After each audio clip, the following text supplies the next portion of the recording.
अयोध्या में श्री राम मंदिर की धर्म ध्वजा की पुनः स्थापना का ऐतिहासिक क्षण आज देश भर में भक्ति और उत्साह के साथ मनाया जा रहा है।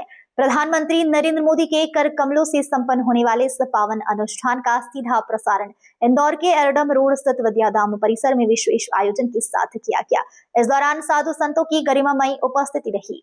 इस अवसर पर सांसद शंकर लालवानी भी विशेष रूप से मौजूद रहे।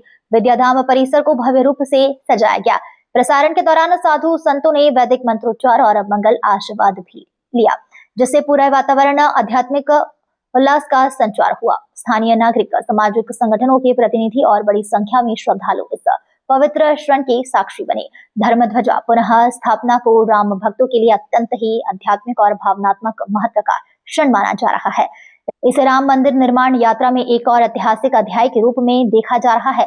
इसी को ध्यान में रखते हुए इंदौर में भी सामूहिक उत्सव का आयोजन रखा गया।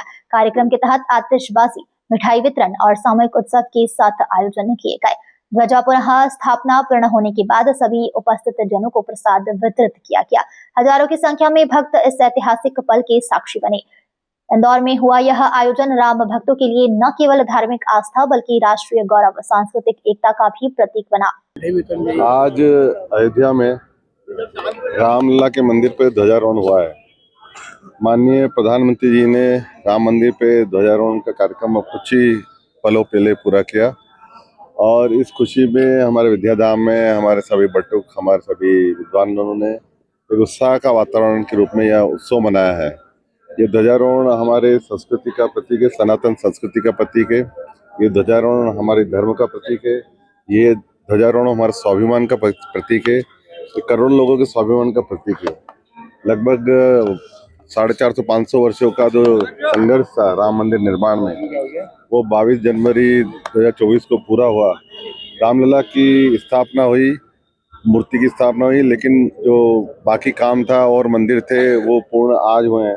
तो आज मंदिर पूर्ण हुआ है, उसका ध्वजारोहण हुआ है, उसी खुशी में आज यह कार्यक्रम किया गया। दिल्ली में एक सम्मेलन में भी थे, रक्षा मंत्री ने सिंधु बॉर्डर को। देश के इतिहास में पहली बार सिंधी समाज का एक बड़ा सम्मेलन दिल्ली में हुआ। उसमें देश के सभी प्रमुख समाजजन उपस्थित थे और माननीय रक्षा मंत्री जी ने जो सिंध और सिंधु नदी है, सिंधु संस्कृति है, खास करके मोहनजोदड़ो और सिंधु घाटी की सभ्यता, सिंधु नदी के विषय पे उन्होंने अपनी बात कही और उन्होंने बोला भले सिंध वहाँ है लेकिन हम सांस्कृतिक रूप से जुड़े हुए हैं, सिंध हमसे जुड़ा हुआ है।